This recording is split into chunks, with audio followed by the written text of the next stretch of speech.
I forgotten so much of that stuff. It was really so fun to watch. So fun to watch. I was with my two of my sisters who had never seen it before. Oh, you're kidding me. I was flabbergasted that they Wow. Crazy, right? That's it's, especially considering they're right in the age group for that too. Exactly right. It's kind of crazy. Exactly right. Yep. We don't know that don't seem to be connecting just yet. Yeah, we're It's out on? there. We're live? Okay. Well, we'll hang out for a couple minutes because that's what we do. And this says offline though. What is that all about? You say we're broadcasting? I think we have to be, right? Seems that way, yeah. I don't know why we're getting this right here though. I don't think I can reach. Let's go ahead and let's see what happens if I do this. We got time? Hey, what happens? What happened? And it says 6 people are watching. There's Nelson. There we go. Yeah. Okay. And we're on. It was only the 6 best people, yeah, though. Exactly. Hello, Nelzone. John, what's going on, man? We've got a few people watching. Give us a shout out in the chat room. We are going to turn this up to 11. That's so clever. I thought of it myself. I've written my They should put that in a movie. Sakes alive. I've worked on a lot of segues and one-liners because they all come from the movie for this episode today. So that's good. That shows you how clever I am.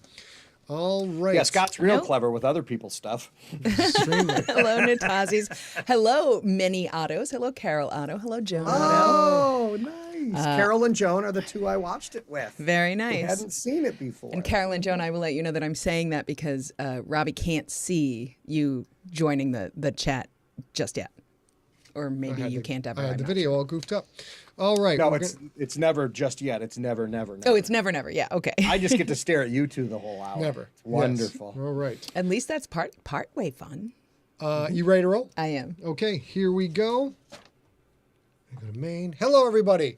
Welcome to StorySmack. Doing things up. You could watch this in the past weeks. We kind of had this whole let's just shoot the breeze together. It's pre-show and we're just kind of hanging out. We're accessible, regular people. Mm-hmm. And then we would do the 3 count and then we'd start with the podcast. We'll start for the audio. But this time, we're just going to dive right in. We're going to dive right in. Can we bring Robbie on? I was Hello, how are you? What's up, Robbie? Hey! All right. We're going to do it differently this time, and then you just did it exactly the same way you always Well, no, did. because if you've watched it in the past, we were like, hey, how are you? What are you drinking? Where are you? Whatever. And then we sort of fumbled and did that again when we signed on to the podcast. And now we're just going to do it all at once. You Let's ready? go. Do it live. Let me start recording. And This is episode 79 of StorySmack, a podcast about stories and pop culture in... Dadgummit, starting over. 3. Nice. This is episode 79 of StorySmack, a podcast about stories and storytellers in the world of pop culture. My name is A.B. Sigler, audiobook narrator and founding partner at Empty Set Entertainment. And my name is Scott Sigler, #1 New York Times bestselling novelist. And obviously I go to 11. Yeah, obviously. There you go. All right. And with us each week is screenwriter Rob Otto. How are you? I am fantastic, and I know you might be disappointed because a lot of times I'll wear a costume. I think every when time. we do this, and I wasn't really planning, but then I met this fine British haberdasher who asked me my hat size, and then said, "Oh, I think we have that," and so he picked out this nice little number for me. I love it. And look at the black part. You know None what? more black. You know how much more black that could be? None more black. For those of you listening on the podcast, Rob is gussied up with a rock and roll hat and ready to go. Rob, I'm also in costume today. I don't think you noticed. Yeah. So Scott is wearing, in case you guys are listening and not watching, a Norman's Rare Guitar t-shirt, which we are discussing this week, the absolute crazy mockumentary called This is Spinal Tap. It is about a fictional band, and when the guitarist is showing off his guitars, every one of the guitars in the movie was supplied by Norman's Rare Guitars. Way to go, Norman. We're and he going wears to a shirt like that in the movie. Yeah, Yeah. he does. Doesn't he? We're think going to talk about whether this is a fictional band or not a little later. But let's go ahead and keep on rolling with things. First, I want to tell you, as Rob tries to costume himself every time to be thematic with the movie, I try to find a drink, a cocktail that was made. This is a Spinal Tap cocktail. I've never tasted it. It sounds terrible. Tell us what's in it. It's vodka, peach schnapps, and white cream de cacao. Okay. So we're going to taste it. This but sounds like a very collegey drink. It sure does. It's absolutely clear. Not even pouring a full shot because, oh my God. Smells okay. Does it? All right, so we're now drinking the Spinal Tap, ladies and gentlemen. The Here we go. Spinal Tap. Ooh. I would rather not drink that ever again. That's my... I won't say Peach it's... schnapps is a terrible thing. It's a terrible blight on humanity, you guys. I will not say it's bad. I will not besmirch someone else's drink recipe. I will say that I would rather not have it again. Neil Parks in the chat room says it sounds like a great drink. Neil, I agree. It does sound like a great drink. It is not. All right. All right. So, if like I said, this year or this week, Robbie, what do we got? Oh, Hold yeah. on, I have a beverage as well. I, in honor of all of our fallen comrades behind the drum kit, I have a little drummer. Which is drummer, see, right? And some dry vermouth and some maple syrup and some orange bitters, and mine is just lovely. Thank That's you. great. I hope it does not cause me to spontaneously combust. I hope not.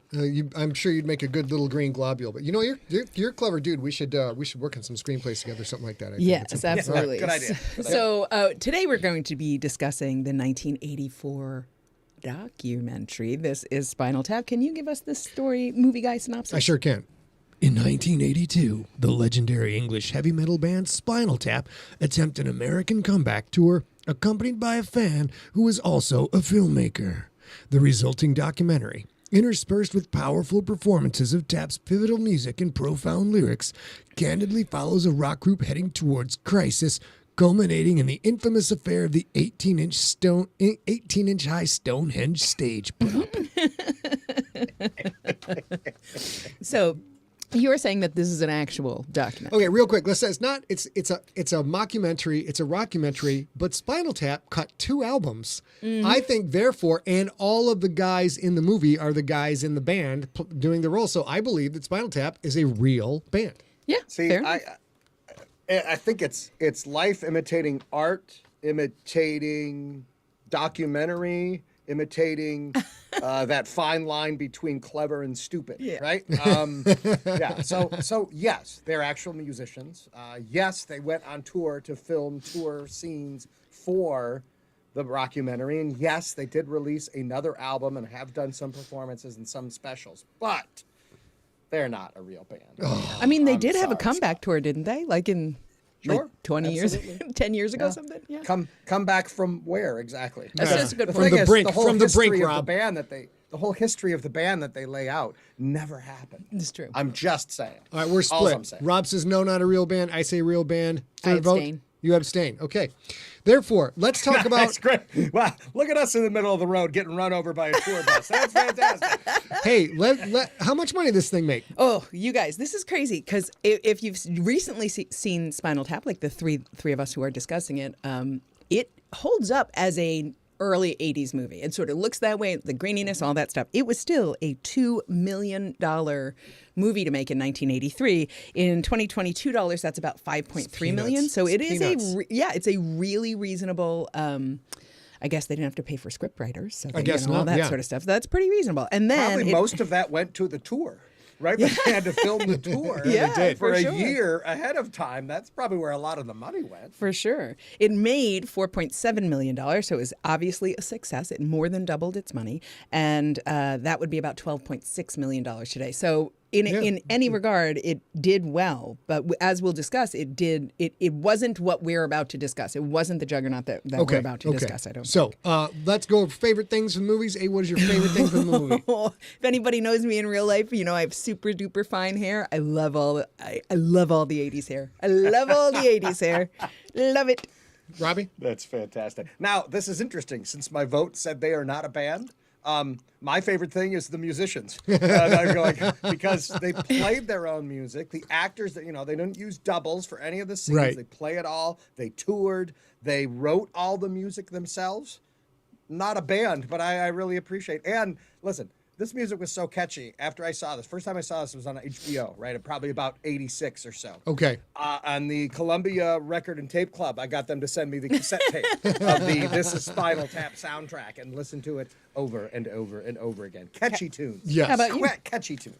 My thing, there can be no doubt of this. My favorite thing is that on the song Big Bottom, all 3 of the musicians are playing bass.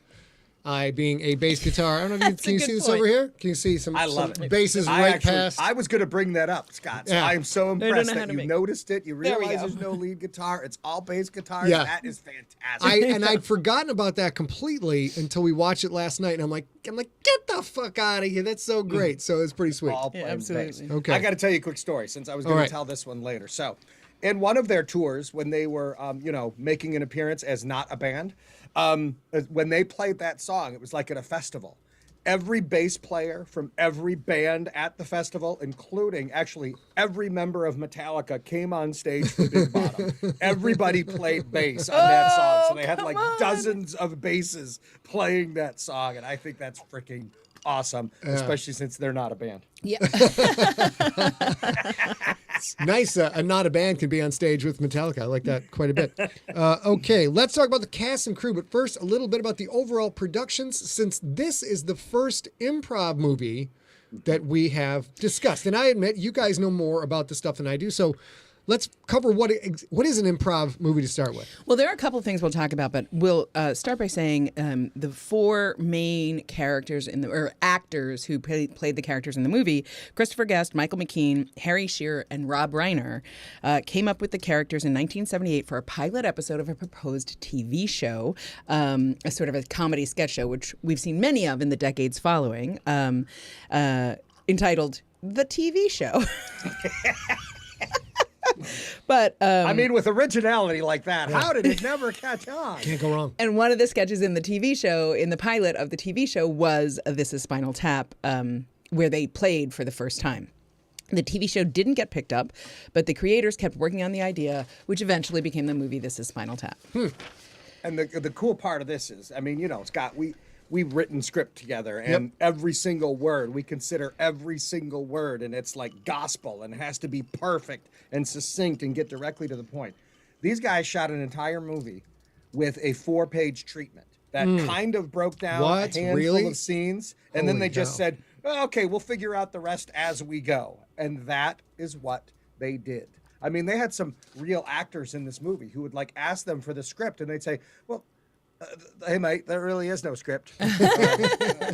And they just rolled with it, and I think that's freaking amazing. Just think about 4 pages, handwritten And just or keep going. hand typed, and say, "Okay, now we're going to make a 90-minute movie. Let's go." Huh, unbelievable. And my closest experience to that is The League, which is called semi-scripted. So they write out the plot, put people in rooms, then they just let these brilliant people riff on each other for an hour, 2 hours, and they cut out like the 14 seconds they want to keep from that. Right. And this is a similar thing. Absolutely. And one of the things that I'll note here is I just said they started the idea of This Is Spinal Tap in 1978, and they shot This Is Spinal Tap without a script in 1983, which means they talked about it for those 5 years in between. And like you say, they're brilliant. These particular men are brilliant creators. They go on to have brilliant careers, all of them. Yep. So you have to imagine they had this brilliant mind probably for comedy and improv, and then they just chatted about it forever. I believe that when you get together with Rob and your other boys from when it's you're a growing lot- up, yeah, it's a yeah. lot like that. It's never ending back and forth, really sharp-witted stuff most of the time until late at night. And I think they probably did the Oh same no, thing. that's when the best stuff comes out. It's late at night. I'm Honestly, never though, there, it so I- It would be nice after one of those visits, Scott, if we could edit it down to about 90 minutes, because I bet we got 90 minutes. Oh, we of got really it. good stuff. We've got and about 100 hours of crap. Multiple 90-minute movies in our past from just doing the improv and shooting the poop. So this movie did not immediately find an audience. It wasn't until the film was released on home video that it truly found its cult calling. It has since gone on to garner loads of critical acclaim. Rob, I think it's dating ourselves a little bit. I believe we probably watched this on VHS. You think? Back in the day? Yeah, I actually watched it. I think I watched it on HBO the first time, but yes, Okay, we've certainly okay. watched it a number of times on VHS, and then eventually it transfers over to DVD and Blu-ray and all that kind of stuff. So and it's out there. You can find it, and it's fantastic. Yeah. And I also think this is a thing that doesn't happen anymore because now we consume media in a different way. But back then, that was you brought up another thing, some sort of back around the same time, the Columbia House music clearing tape club. house, Yeah. where you would get a variety. And now the way we do these both now is digitally. We do that streaming, Spotify, that sort of thing. So there are several movies that sort of found their audience. There's, of course, famously Trolls 2, but we've also seen it in the modern day with Dead Snow, which probably was not as easily streaming at the beginning of its career, but once streaming happened, on that got TVT. really famous Yeah. too. I think it's a great thing. So let's talk about this amazing cast, and it is amazing is not superfluous in this regard. This is Not just at all. top to Yeah. bottom. Nope. Major players in Hollywood either were then, went on to be, or were then and continue to be. First, let's talk about Rob Reiner as director, Marty Debergie. Marty Debergie.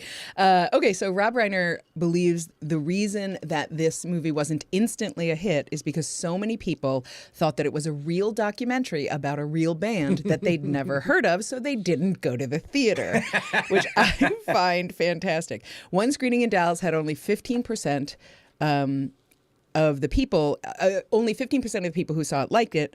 And because of this, some of the early VHS copies of the film had a disclaimer printed on it that the film is, in fact, a work of fiction. And I also think this is my favorite thing about Rob Reiner in this, especially knowing who Rob Reiner goes on to be from here. He had wanted to play the fourth member of the band, but changed his mind right at the last minute when Harry Shearer reportedly told him that he didn't look great in spandex. I feel you, Rob Reiner. I feel you. Big Bottom could have been about him. Exactly. And of course, if you don't know, if you haven't seen it and somehow you're listening to us talk about it, Rob Reiner actually plays the director of the documentary and goes on, even though he started as an actor, as he did here on TV as well. He was in All in the Family, that sort of thing. He goes on to have this enormously good, graceful, big, huge career directing movie. So that's kind of fun. It's interesting. I want to jump in on that one. Rob Reiner wasn't going to direct this movie, right? He was just going to be part of the creator, and he was going to be in there. Maybe he'd be the interviewer, but he wouldn't also direct. Think about Rob Reiner's directorial career from this point forward. I mean, this is the first movie he ever directed. And if they find another director instead, does Rob Reiner have a directorial career? What were some things he went on to do, Rob? What are the other movies he went on to do? Well, I mean, think about it. He does Princess Bride. He does When Harry Met Sally. Seattle. Yeah. So, wow. Okay. Yeah. Okay. He has this. Yeah, when Harry Met Sally. Yep. I mean, just think about all those amazing movies, and Rob Reiner just, any one of them could be considered a classic in its genre. Yeah, for and sure. Reiner maybe doesn't do that if he's just a character in this movie. He probably just continues acting. Yeah, absolutely. It's an interesting thing because they're also creative here, and they all go on to have multiple sort of triple threat kind of careers where they're acting or playing or directing or write or producing. I love this. They're all these guys are remind me a lot of The Making of Easy Rider and Five Easy Pieces a decade before, where they are such huge fans of movies that Rob Reiner's character's name is Marty Debergie, which is an homage to Martin Scorsese, Brian De Palma, Steven Spielberg, and Federico Fellini, which cool. is so fun to kind of know that smart. after the fact. So smart. Right, clever. And then why don't you tell us about Michael Mckean? Did we mention who was supposed to direct it? Penelope. He was talking a little bit about that there was somebody, but Penelope Spheris was already established as a director of both feature films and documentaries, and they wanted her to do that because she was a lover of rock music. She turned it down because she didn't think she could make poke fun at a culture she so respected. She went on to direct The Decline of Western Civilization, which was about the LA punk scene, and The Decline of Western Civilization Part 2, The Metal Years, which is about the Los Angeles heavy metal scene for the 1980s. So if you're a fan of this and you don't think it is sort of denigrating the genre, which I don't think it turned out to be, you can check those out too. And we have, I forgot, I was flashing through pictures. Mr. Reiner totally forgot those were there. They're Just find the picture of Lenny, and you'll be on the right page, buddy. Here we go. Now let's talk about Michael Mckean as David St. Hubbins, because the vast majority of this film was improvised. All four of the film's main stars, Mckean, Reiner, Guest, and Scheer, received equal billing on the script. Mckean played Lenny Kozanowski on Levine and Shiley for 8 years prior to Spinal Tap. Hello, Levine. Hello, Shoyle. Hello, Shoyle. In fact, Mckean has worked in comedy, music, and improv, obviously, for the past 45 years since his very first performance in the movie Cracking Ice. He is a writer, and he has been a writer and a cast member on Saturday Night Live, and has dozens of stage credits as well, and is still rocking and rolling in Hollywood today. Absolutely. And I think he was the oldest man to join as a cast member of Saturday Night Live. Specifically, I think I read this. It might be in the notes later, and I'm sorry that if it is, or I as I was researching, but he was asked to fill in because Phil Hartman was tragically murdered and had an ongoing role that season. He was asked to fill in, but he stayed after and wrote for a while as well. Look at that hair, though. Come on. Yes, it's pretty great hair. It's just amazing because, again, at this point, everybody knows him as Lenny, right? I mean, how do you break out of that? When I watched this a couple of days ago with my sisters who had never seen it before, I had to tell them that was Lenny. Like, they didn't see it because of his long hair, and he's playing a much different part. They didn't see it, and this is just a nice way. This proved to everybody that he didn't just have to be Lenny. I mean, it's the thing that Arthur Fonzarelli went through for decades. Nobody would cast him because everybody just saw him as Fonzie, right? And that he eventually broke out of that. Mckean broke out of it much earlier than any of the other actors on that show did. Yeah, very nice. He very specifically ends up spending most of the rest of his career after Spinal Tap, even to this day, acting primarily. He does a ton of obviously still improv, but he's been on Smallville. I think he was back in. He was in the movie Clue, and there's one that's. There's one's on right now. Better Call Saul. Better Call Saul. That's the one. Jimmy's older brother. Yeah. Where he stays so great in that role. Yeah, stays in front of the camera more so than the other three primaries in this movie. And I love that too because I think Rob Reiner probably deserved to be a director. That's where his real grace is, and I think that's true of Michael Mckean in front of the camera more so than maybe Harry Shearer, who does a lot of voice work. We'll talk about in a minute, and Christopher Guest, who does everything. Yeah, let's talk about Nigel. Absolutely. Yes, Nigel Tufnell. So, Christopher Guest is somebody who he's kind of split his time. It's interesting to see how each of the four went in different directions and which way their passions took them. But he has done a lot of stuff directing and a lot of stuff in front of the camera as well. But yeah, Nigel Tufnell, that's who Christopher Guest plays. And it's really cool. Some of the fantastic scenes. And again, they have a kernel for an idea. And then they rolled the cameras and they ran with it. And the scene that I love, there's a couple great scenes. I think Nigel has all the best scenes. He does. That's just me, right? But the scene where he's backstage and he's got the food and he has the little bread and the big and the big slices of deli meat, and he can't figure out to fold the meat and put it on the bread without folding the bread because then the bread breaks, and it's so fantastic. And so many rock stars will tell you they have all these very specific things on their riders. And I worked at radio stations for years who would bring in different bands, and you would get the riders could be, for some of the bigger bands, 6-8 pages long. They needed a very specific type of water. They needed they needed X number of cases of this beer. They needed this kind of food. And that they got that idea from apparently Eddie Van Halen's rider, right? And Van Halen was just huge at the time.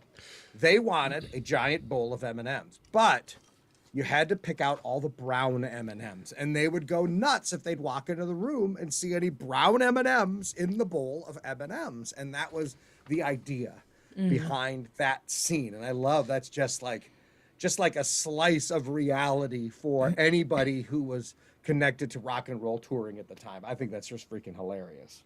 For sure. And okay, and interesting, the brown M&M story. Do you know why they did that? Maybe I've heard why? I've heard you've that dealt with a lot of writers. Yeah, before. I've dealt with a lot of writers myself, right? And I've heard that. Well, one, I also thought it was green M&Ms, but why they did that, and I've heard them talk about it. I've heard Van Halen talk about it. Back in the day when Eddie Van Halen could say that it was more about watching, trying to figure out whether or not they had read the entire writer. Yes, we want M&Ms. Stop. Right there, you miss the part where they say no brown ones, and then when they say we need the lights on the lighting rig hung this specific way, and what's called double hung, which is a safety connection too. So if the one primary connector breaks, it doesn't fall on the stage. That's also I'm familiar with being double hung. I tell you. But that's also in the writer. So their logic was if the brown M&Ms are there, did you see the part where we needed our safety things done correctly, or did you just stop at I want these lights in this configuration on the stage?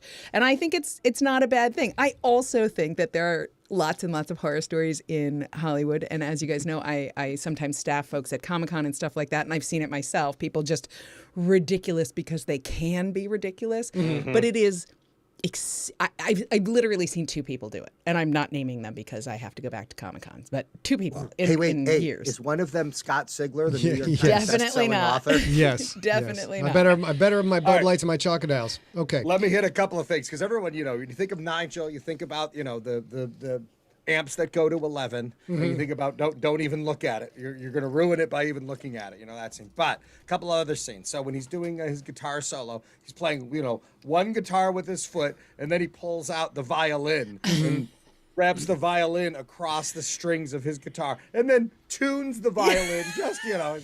Now that was a take on what Jimmy Page used to do in Led Zeppelin. A lot of times he would play his guitar with a violin bow. But they took it one step further, and he actually played his guitar with a violin. And as we've already talked about, the shirt that Scott's wearing, very similar to the Norman's Rare Guitar shirts. And they supplied all the guitars, and he wore that shirt, a similar shirt to that, in the movie. So well played, Scotty. It's an amazing. Even if you're not a musician, I'll get agree. a chance to go to Norman's Rare Guitars. Go to Norman's Rare Guitars, one of the greatest places in the country. Where is Norman's Rare Guitars? I don't It's even know. it's in LA, in the Armenia LA? district of LA, and we actually were there for a meeting or something, and every town he ever goes to, he looks up, are there guitar stores by where I'm staying or where I'm working? And we were walking distance without even knowing it, literally like 400 feet from Norman's Rare Guitars. So we got to go a couple of times. And I'll agree, I'm not a guitar player at all. And it's really magical to go to a place that's so sort of hallowed halls, kind of like the library in Dublin. Speaking of people with magical Hollywood careers, let us talk about Harry Shearer as Derek Smalls. Go ahead, eh? Harry Shearer is definitely a method actor. You know him today as the voice of many of your favorite characters on The Simpsons, among other things. But back in the day, he's obviously in front of the camera. He spent a few days on tour with the British metal band Saxon as research before doing This Is Spinal Tap. He got stories from the band and based some of his Derek Smalls character off Saxon bassist Steve Dawson. I love it. You hear Saxon, you'll hear Dawson talk about this today, and he's like, we didn't know who he was. We just thought he was some rock journalist. And then they see this movie, and they see him, and they see him acting out some of the stories that he saw from them while they were on tour. And they're like, oh, we didn't know. He just thought some bloke, with a pencil.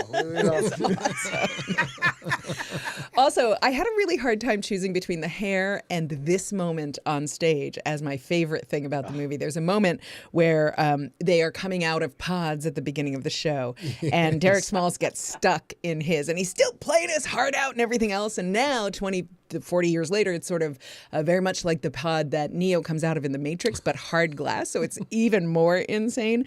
And that was inspired by the time that drummer Alan White got stuck in a giant seashell on stage and almost ran out of air. And of course, you've seen this happen 100 times. There are thousands of stories. There's also, this is very reminiscent of the Harry Houdini story, which probably contributed to his death a few days later. Him getting trapped in that. Let's laugh about that. Thanks, eh? Hey, come on now. Hysterical. But I'm talking about improv, and I'm talking about actors doing like this sort of risk for their art, which scripted plots don't do. But he's like, I'm just gonna keep. I mean, I know that he was actively locked in there, but Alan White wasn't. Yes. Let's see. This is when asked years later, when asked on Twitter how Derek came to be wearing a Shrewsbury Town football jersey. Harry Shearer said, that was me hanging around London and seeing a selection of football jerseys at a corner stand. The Shrewsbury one caught my eye since Derek dreamed of, like Sir Elton, buying a team someday. But he probably wouldn't be able to afford a Premier League tee, so he bought that one instead. And we have a little picture of that. Nice little dug on Shrewsbury, though, too. Yeah.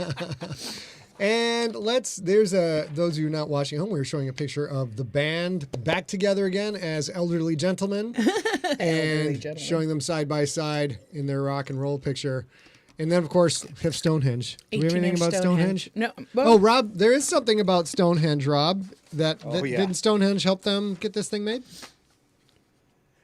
What? Didn't this Stonehenge help them get this whole movie made? So this is interesting. So a lot of people, there's this famous story about Ozzy Osbourne and the band, and they had an incident where they built this big set piece, and it was too big to fit on Black the stage. Sabbath. Black Sabbath. Yeah. That happened. Yeah, Black Sabbath. That happened in '83. This movie came out in '84, and a lot of people thought that they were playing on that with the Stonehenge thing, which I'll get into in a minute. But turns out they shot the Stonehenge scene of them on stage, and Stonehenge, is supposed to be obviously a giant set piece. And when Nigel draws it out on a napkin, he says 18 inches instead of 18 feet. And so they made the monument 18 inches, and it was in danger of being crushed by a dwarf in the scene, right? But they shot that in '82. It helped them get funding for this film because they shot that, and they shot a couple of small improv scenes that go along with it and kind of presented that as a little 20-minute mini movie to say, hey, give us money to make the real movie. And that's what helped them get it. So they actually shot that scene before the thing happened with Black Sabbath. Do you know, did they do the cutaway stuff to the manager for that small one, or is it just them on stage? I think it was mostly just them on stage and then having some interactions between the main characters afterwards. They edited a lot of extra stuff onto that, including, his girlfriend Janine and all that kind of stuff. Right. But yes, the dwarfs almost crushing the Stonehenge monument. That was all part of the original scene they shot to get this movie made. And I got to tell you, I think they made an excellent choice to make that scene because that is just hilarious. I also understand from an improv perspective, I love that they do the Stonehenge thing. You can see it. You watch him write 18 inches. But of course, at the moment, we all assume this is, a drought or whatever. We don't think about it until it comes out to be actually 18 inches. Or you don't really notice that he put 2 dashes instead of 1 dash. It's just a very quick little cutaway, but you don't think about it. Right. And one thing which I love so much is there's never once before they appear on stage a mention of dwarves dancing around Stonehenge, which isn't really a thing about Stonehenge. It's not like that goes with Stonehenge.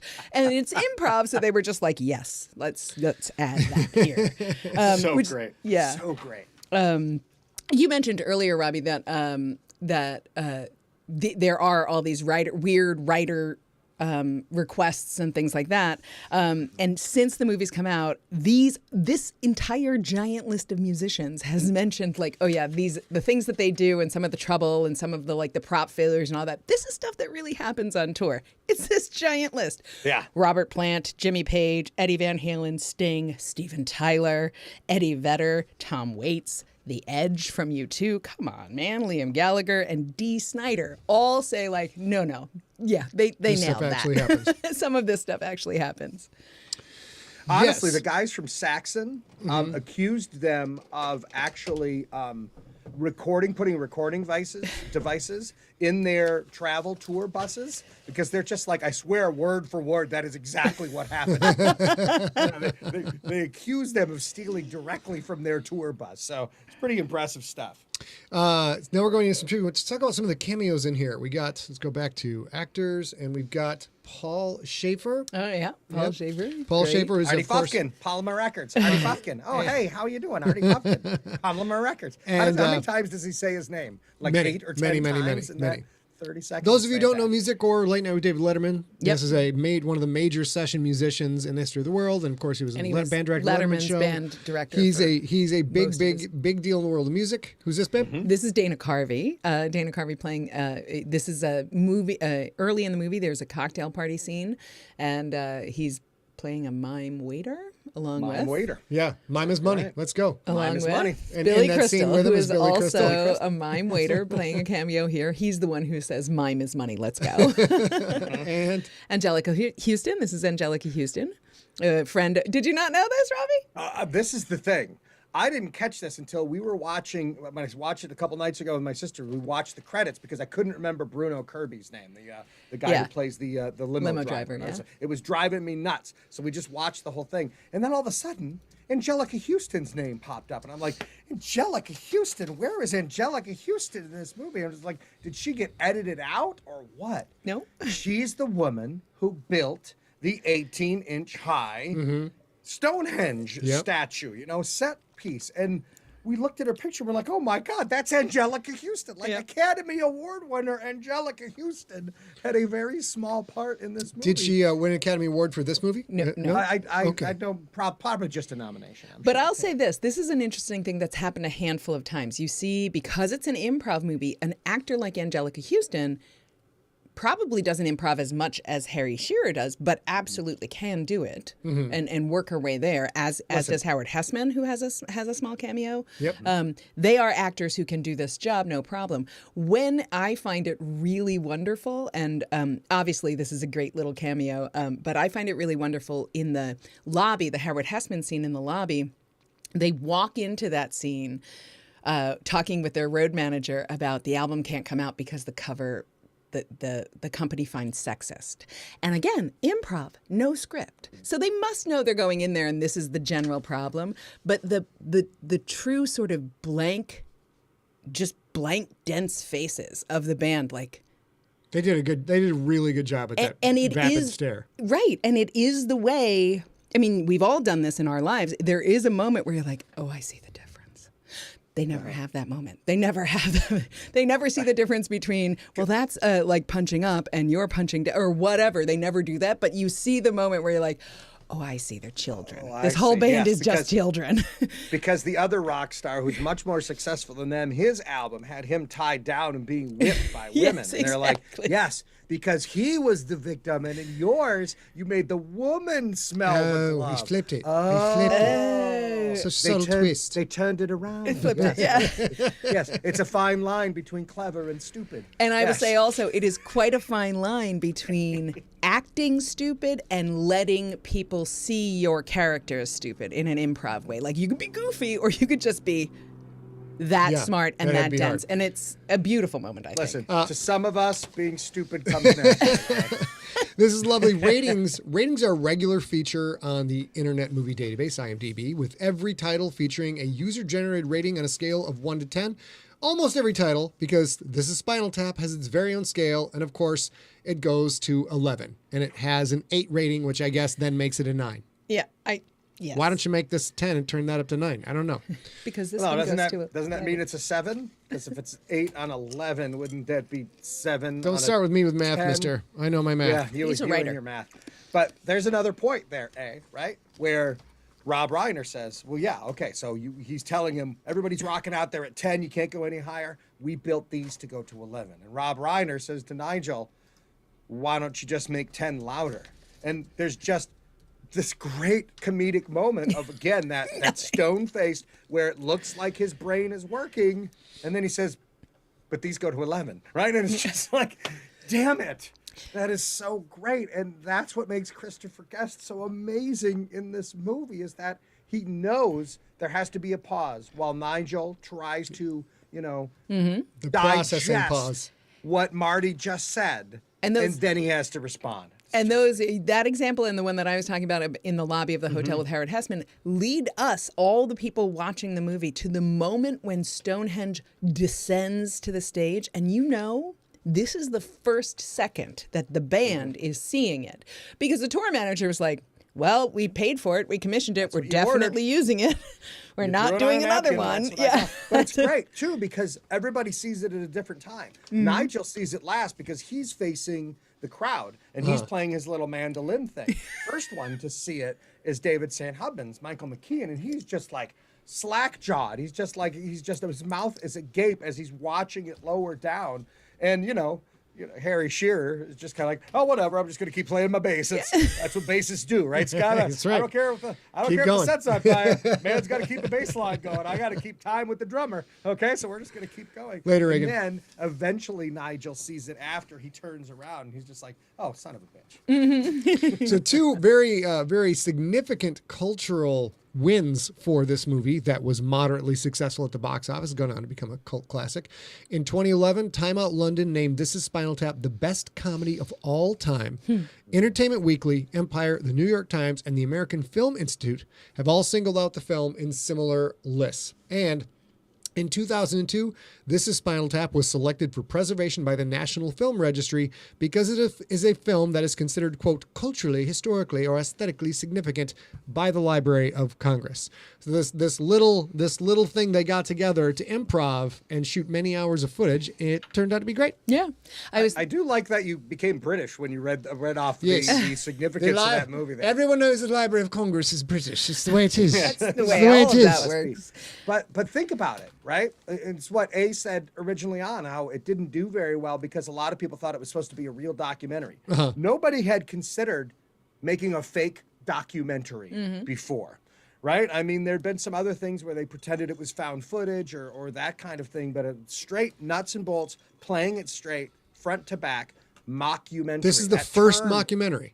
This is the first Wow. mockumentary. I mean, that's like, it just like never occurred to anybody. And these four freaking geniuses got it together and we're talking about it, 40 years later? I mean, that's unbelievable. It's fantastic. Yeah. And when we were talking about the budget at the top of the show, you said probably all of that budget went to the tour. And I instantly thought of this, that we know now after the fact that about 100 hours of improv footage was shot to make this movie. And mostly because everything was ad-libbed and they just let the cameras roll as they tried to sort of figure it out and suss it out and whatever. And most of the footage has never, ever been released. So you see the movie you see, and the only other bit of footage that was released there from all the hundreds of hours of footage was about 70 extra minutes on the 1998 special edition DVD. And I find that amazing because, of course, back in the day, in 1983, the only option was actual film. So now we see this all the time. People shooting, like you said, found footage movies or like really low budget horror movies like Paranormal Activity. That's digital shooting. Cut scenes, right? Director's cuts, all that kind of stuff. No, most of this stuff ended up on the floor and was never seen again. I got to tell you, though, if this exists, if there is 100 hours of footage of these four guys and all the ancillary cast just riffing as the band Spinal Tap, I would pay upwards of $4 for that. I'm just saying, there is money to be made if you just put that on some giant download. I will let my computer download it for days just to watch that. I would watch that. And the other thing about this movie, it's a mockumentary. It was improv. These things are known. They've been known throughout the history of the movie, although not so well known in the beginning, obviously, when the movie was released, we just discussed. There are no bloopers. We've never seen a blooper, which have to exist for improv. You see it a lot at the end of the 40-Year-Old Virgin, where they show you Michael. What's his name? What? Were you going to say Michael Scott? Were you about to say Michael Scott? I was trying to remember. Steve Carell chose, if you're familiar with the 40-Year-Old Virgin, if not, tiny spoiler alert, he gets waxed, his chest waxed for the first time, and Steve Carell had never had his chest waxed and didn't want to practice that until he was doing it. So everything he screams like, "Oh, Mother Pumpkin," or whatever, all of that is him Clarkson actually reacting. There are things that you can see didn't work in the movie because the other actors cracked up as their characters, and that wasn't good. They broke character, right? That has to exist in those hundreds of hours of footage, and I want it so bad. I'll throw this out to Rob. I watched this when it was 1984, and they just kept rolling other footage over the credits. And we were not to the post-credit concept yet until Ferris Bueller's Day Off, which came a couple years later.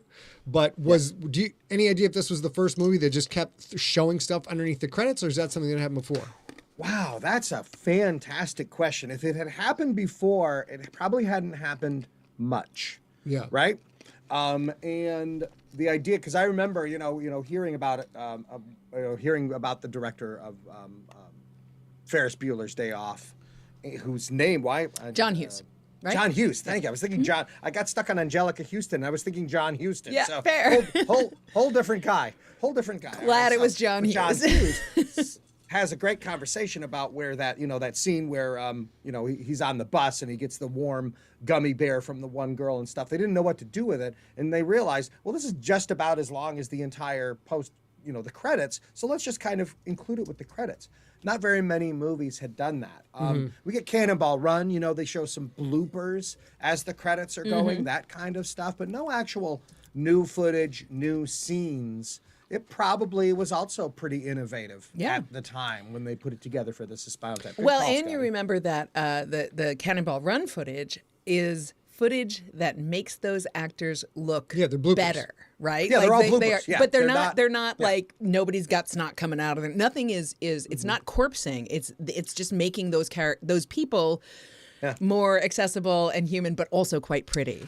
And but these were additional scenes. These were in-character additional scenes. And my God, when they show the keyboard player in that close-up during the post-credit scene, and his teeth are just all messed up. very British. Yep. Very, very British teeth in that guy. Thank God they didn't show more of him during the movie. He was almost unwatchable. But you find it again. You find a similar thing happen, also improv, but not comedy, action in Jackie Chan's movies. When Jackie Chan breaks into Hong Kong cinema, he runs all those things at the end to show that they are really working hard for you to enjoy this movie. And there's they're almost work like there. stunt bloopers. They are, and they're purposefully stunt bloopers.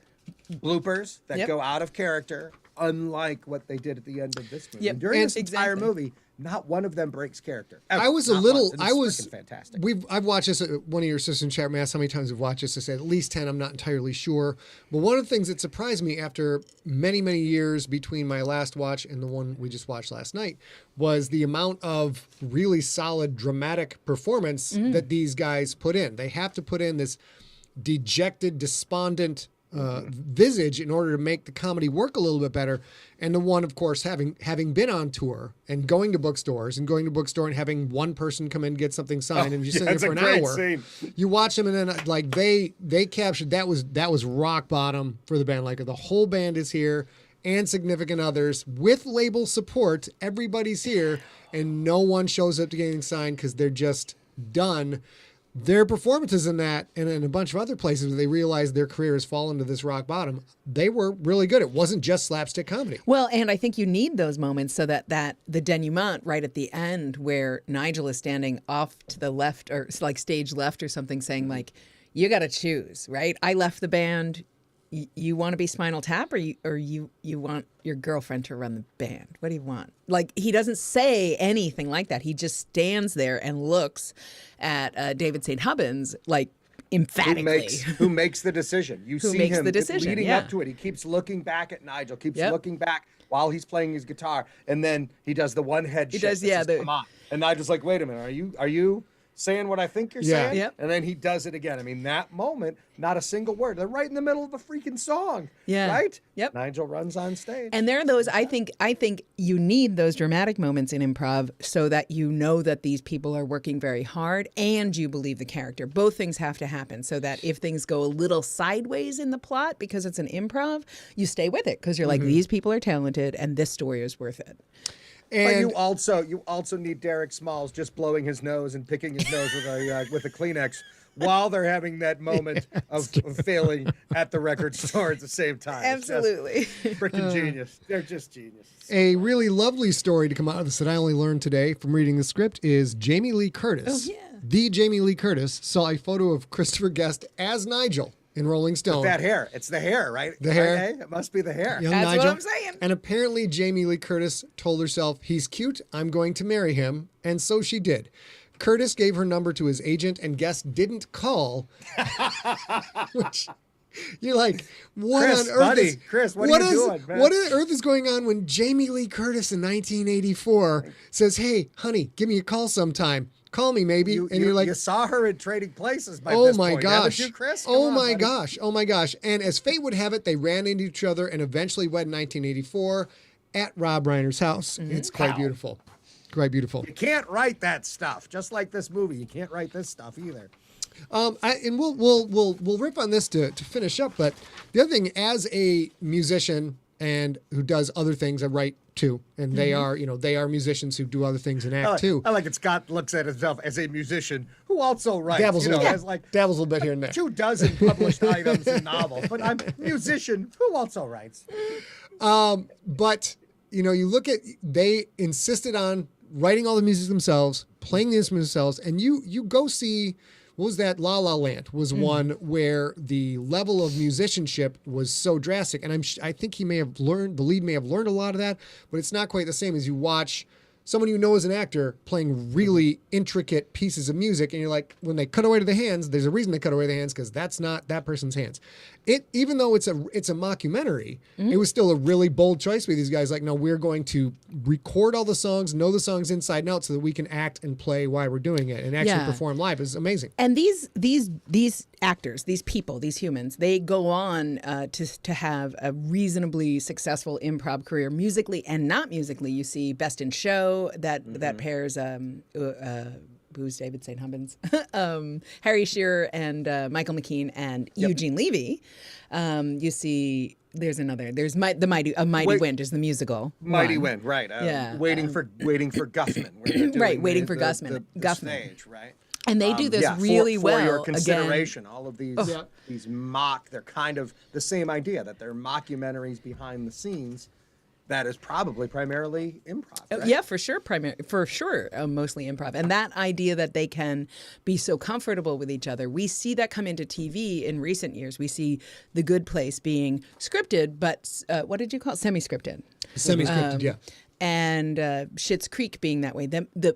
The actors knowing each other so well. And you don't generally see that in movies, even if they're sequels, unless they're filmed close together. So that's why some of the Harry Potters were filmed close together, because the kid actors were growing up. Also true of Back to the Future back in the 80s. They filmed 2 and 3 together because of progression of time. And now we know probably Michael J. Fox's diagnosis with Parkinson's disease. Get all that out of the way. But you see the familiarity that they have work to our benefit as the audience because they know each other so well.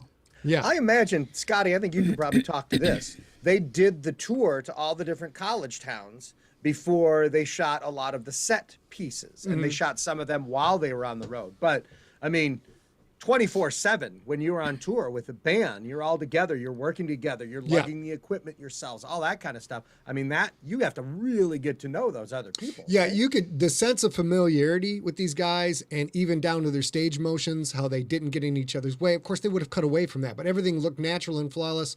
They really captured that these two guys have been buddies since they were 9 and 10. And it's a really deep, long-lasting relationship. They got to create all this stuff together. They captured that exceedingly well. And but that scene when they're signing stuff, they're all just, you can tell by the body proximity. There's no 3-foot cushion. They're all pushed together because they've been in a van, they've been in a bus for decades, and they're totally comfortable with each other. And the three of us have a not quite the same but similar experience back in 2009 with the Rookie Tailgate Tour. It was one of the first things that Scott and I did together as a working business. And this never shows up in Spinal Tap, but is the bulk of the time that these gentlemen spent on tour. You very rarely see them in the van. You very rarely see them in the tour bus. You very rarely see them bored out of their minds, doing their laundry, going grocery shopping for non-perishable goods that they can keep in their rucksack or whatever. But we did this. We three combined did a 24-city tour in 27 days that went all around the United States. What? And it was get in the rental car, backloaded with books, a little cooler of ice and sandwiches and stuff. And they created this community of the band that they've known each other their whole lives, that they're willing to be on the road musicians without any of that. And we see a ton of that in other on the road movies, other actor movies.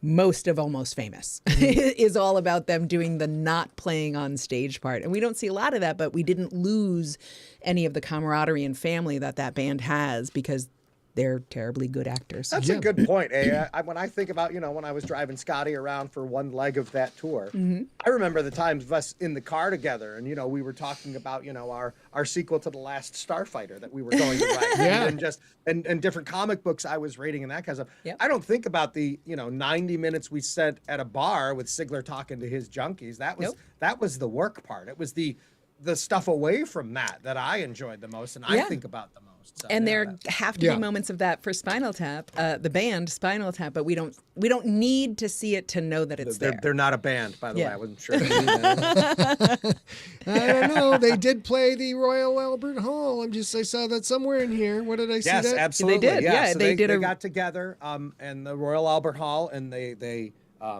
taped it. It was filmed. They did like a one-off, return of Spinal Tap TV special about it. But yeah, I mean, for not being a band, playing the Royal Albert Hall must be a really big deal. Can't be This bad. is when Break Like the Wind. Now, I got a story about Break Like the Wind. So this came out when we were in college, Scotty. And Scotty knows, well, actually, we both worked at our respective colleges' radio stations. Yeah, and I was the music director, and we were more of an alternative station with maybe a little rock there. When Break Like the Wind came out, I absolutely added a song from that album onto my college radio station. I'm not sure anybody else but me appreciated it, but damn it, we played that song, Break Like the Wind. So yes, it was. I'm going to have to go. As soon as this show's over, I'm going to Spotify to see what their play count is like. I have it on CD. It's right there in the other room. I looked today to see if I still had my Break Like the Wind my CD. gosh. Absolutely. Of course you do. Of course you do. And wherever my cassettes are, I guarantee my well-worn copy of the This Is Spinal Tap soundtrack is in there as well. You can tell those guys are doing great because, talk about easy money. They throw together a club tour and go out at the current age and play. You would not be able to get a ticket. Yeah, Like, they wouldn't be able to They book would a be club raking tour. in money. Yeah, they wouldn't be able to book a club tour. They have to go bigger. Question, Robbie. Hopefully somebody from Marty Debergie's office just randomly, searches for Spinal Tap and comes across this podcast. Put it back on, And we get front row tickets to wherever you guys open. Okay, Yes, that's what we're doing. So, Robbie, I have a question. You said you have the CD, you can see, and I'm sure, just like everybody else, you've done a purge of CDs since streaming music has happened. And yet, when you do that purge, Spinal Tap Mighty Wind stays. Break Like the Wind Break stays. Like the Wind. Question. Yeah. Do you have a CD player in your home? If I do, I have no idea if it's in working order. So, yeah, I've got a piece of recorded music that I have saved through half a dozen moves and 3 decades, and yet I have no way to play it. But guess what? It's still there. And you have a piece of recorded music that you will keep forever from not a band, according to you. Not a band. It doesn't take up much space. It doesn't. I'm just saying that's the heart. That's the heart. That I also this don't movie have a is. cassette player, and I guarantee I still got a whole bunch of cassettes in the basement somewhere. Are those also from not bands? Yeah. Well, this is Spinal Tap. Well, we know that. I know at least one of them is. All right, well, there you go. But that sort of speaks to the heart of the movie. That we love that, and that you see that when you're doing. And you're right. It's completely a throwaway decision. But you're like, get rid of this. Get rid of this. I haven't even listened to the White Album in 40 years. Get rid of this. Get rid of this. Get rid of this. Definitely keeping Break Like the Wind. Can't get rid of it. I'm not sure I got rid of my Beatles either. I'm just it's possible. trying to indicate. Fair. But that being said, and again, listen, their music is a sign of the times. It's very misogynistic. It's all about, sex and drugs and rock and roll. But hey, listen, even if you took the rock and roll away, as long as the sex and drugs were still there, I'd still be doing okay. But it's okay that this music. Wait, I better make sure I phrase this right, or else I'm going to get the police after me. But yes, the music is misogynistic, but it is a statement about how poorly some of the music was written back in the day and how misogynistic it was. That they did that on purpose to mock the misogynist nature of rock and roll music, especially heavy music. I think so. I can still enjoy a song like Big Bottom or Sex Farm. Or I think they made their statement though to say this band was capable of so much better than these misogynistic lyrics with "Lick My Love Pump." I think that was their breakout. It was a lovely little number, And part of a trilogy. If Lick any My of Love you Pump. listening have not ever heard Steel Panther, they are a modern band. They are a band right this minute, and they are the perfect tribute to Spinal Tap. They sort of know it. But it's a beautiful continuation of that. Yes, I know, but it was the 80s with the hair and the misogyny and the stuff, and it's still going to be great. And they are great. So if you haven't heard them, here, Spotify them. One more point before we finish up and A closes us out of the show. Metallica's 1991 eponymous Black Album cover was inspired by Spinal Tap's Smell the Glove. It's hard to get more of an homage than one of the biggest metal albums, if not the biggest metal album of all time, being done as an homage to this movie. It's crazy. Yeah. It's great. And So yeah, Scott, how much more black could it be? None. It could be none more black. It's None more black. Exactly Yeah. right. so that actually does do it for StorySmack for this this month. We do StorySmack once a month on the second Saturday of every month.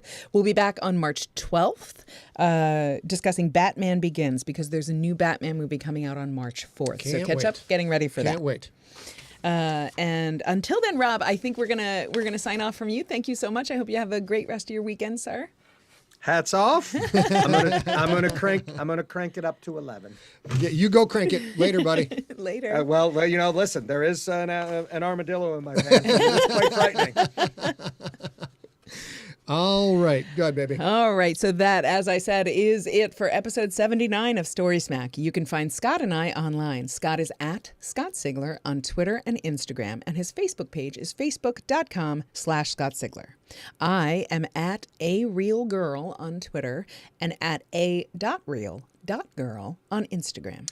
And we live stream StorySmack every second Saturday, as a mention of the month, at facebook.com/Scott Sigler, twitch.tv/Scott Sigler, and youtube.com/Scott Sigler. And if you don't know this, in addition to StorySmack that we do once a month, once a week at 6 p.m. Pacific time on Saturday, where you are watching this right now, we do something called Sigler in Place. It's an hour-long conversation where we hang out with you guys just like we did today, but we talk about general Siglerism stuff or general world stuff or that sort of thing. Come join us. And of course, the thing we're mostly famous for, or semi-famous for, is that we release an unabridged episode of a serialized novel every week, one of mine. You can get episodes for free every Sunday via iTunes, Spotify, iHeartRadio, and more. If you want to get free fiction crammed into your ear holes with or without a glove around it, just go to scottsigler.com/subscribe for links. And we really do hope you you do subscribe to hear Scott's books and more StorySmack goodness and Sigler in Place in the future. And let's switch over to the number one cam. All right, that's it. We're going to sign off. How do I stop this? How do I stop this crazy ride? There it is right there. Okay, until the next episode for StorySmack, we will talk.